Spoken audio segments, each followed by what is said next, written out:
Corona को ठोस जवाब देने के लिए वैक्सीन को ही कारगर माना जा रहा है।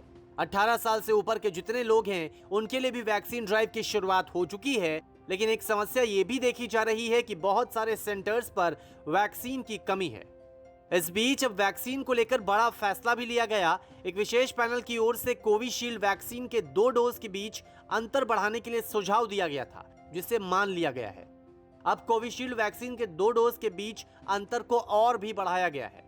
कोविशील्ड वैक्सीन के बीच डोज का अंतर बढ़ गया है। 2 डोज के बीच 12 से 16 हफ्तों का गैप होगा।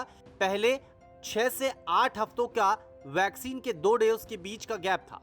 सरकार ने NTAGI की रिपोर्ट पर फैसला लिया है। कोवैक्सीन के लिए किसी तरह का कोई फैसला नहीं है। फिर ये देखा गया है कि शुरुआत में जो कोविशील्ड की स्टडी हुई उसका जो प्लान था, डोजिंग शेड्यूल था, वो वही था जिसकी पहले बात मैंने करी, 4 to 6 वीक्स।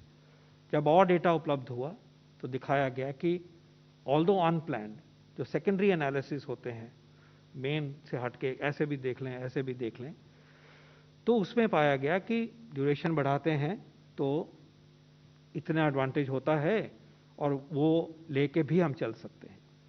उस समय जो एंटैगी का सिस्टम है, मैं उन एंटैगी के बारे में ये कहना चाहूँगा, National Technical Advisory Group on Immunisation, ये एक स्टैंडिंग कमेटी है, ये आज नहीं बनी, कोविड से पहले की है। ये बच्चों की इम्यूनाइजेशन के लिए काम करती है, उसको साइंटिफिक डेटा देखती है। We must respect these institutions, उनके इंडिपेंडेंट फैसले हैं। तो उन्होंने जब उसको देखा, हालांकि उस टाइम पे यूके ने 12 हफ्ते कर दिया, WHO ने भी कहा कि 12 हफ्ते करिए, बहुत सारे देशों ने ऐसा नहीं किया, ये भी याद रहे। और यूके ने तो फाइजर की डोज जो है, फाइजर ने ही खुद कहा कि 3 महीने पे नहीं देनी है, उन्होंने उसको भी 3 महीने पे कर दिया। ये देश का फैसला है, उनकी साइंस कम्युनिटी ने कहा होगा भी रिस्पेक्टेड। लेकिन हमारी साइंस की जो टेक्निकल कमेटी थी, जिसको ICMR एंकर करते हैं DBT के साथ, उनका फैसला था कि ऐसे करने से जो डेटा अवेलेबल है उसको ध्यान से जब ये देखते हैं, बाहर का भी, अंदर का भी, अपना भी, तो ऐसा लगता था कि ब्रेक थ्रू इन्फेक्शंस बढ़ जाएंगे। We cannot afford, scientist cannot afford कि रिस्क बढ़ाया जाए। सोचते हैं कि प्रोटेक्ट किया कैसे, protection is the purpose of vaccination. तो in their good faith, based on their scientific capability, without any pressure from anybody whatsoever, NAGVAC ने सिर्फ एक्सेप्ट किया। हमने उनको कहा कि बताइए, उन्होंने बताया, हमारा कोई उसमें कोई राय नहीं। उनको लगा कि ये सेफ है कि हम 4 to 6 वीक से 6 to 8 वीक्स तक जाएं। अब सवाल यह है कि आखिर कोविशील्ड के 2 डोज के बीच गैप को बढ़ाने के पीछे मतलब क्या है। इसे लेकर भी तर्क दिया गया है। दरअसल यूके, ब्राजील और साउथ अफ्रीका में 17,000 लोगों पर ट्रायल किया गया और कोविशील्ड की 2 डोज के बीच 12 हफ्तों के अंतर से इम्यूनिटी में तेजी देखी गई। 12 हफ्तों के अंतराल पर लेने से 81% ज्यादा असरदायक रिपोर्ट आई। सिर्फ 2 ही बारी नहीं होती, इसके बीच में भी हुई। पूछा गया बताइए, नो, लगा कि छोड़ दीजिए, ऐसे ही करना है।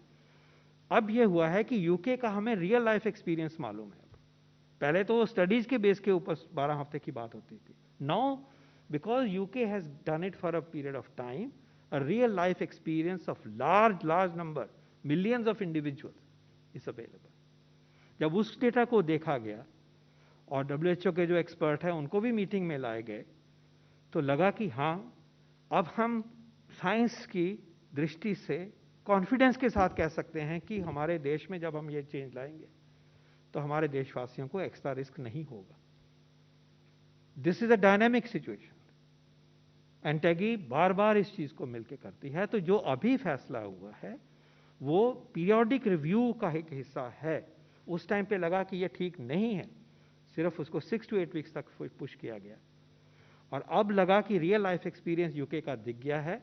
ये वैक्सीन अभी इजाद हुए हैं, ये दिसंबर का वैक्सीन है। ये रियल लाइफ में इस्तेमाल होने से जो सोच आई, उस सोच के बेस के ऊपर कॉन्फिडेंस मिला और ये फैसला किया गया है। हालांकि ये पहली बार नहीं है जब कोविशील्ड के 2 डोज के बीच गैप को बढ़ाया गया हो। इससे पहले भी ऐसा ही फैसला लिया गया था। 3 महीने में दूसरी बार 2 डोज के बीच के गैप को बढ़ाया गया है। शुरुआत में 2 डोज के बीच गैप 28 दिनों का था, मार्च के महीने में 6 से 8 हफ्तों का किया गया और अब 12 से 16 हफ्तों का किया गया है। हालांकि ये ध्यान रखिए कि जो फैसला लिया गया है ये सिर्फ और सिर्फ कोविशील्ड के लिए है, कोवैक्सीन के लिए नहीं है। कोवैक्सीन को लेकर अभी तक सरकार की ओर से कोई फैसला नहीं लिया गया है।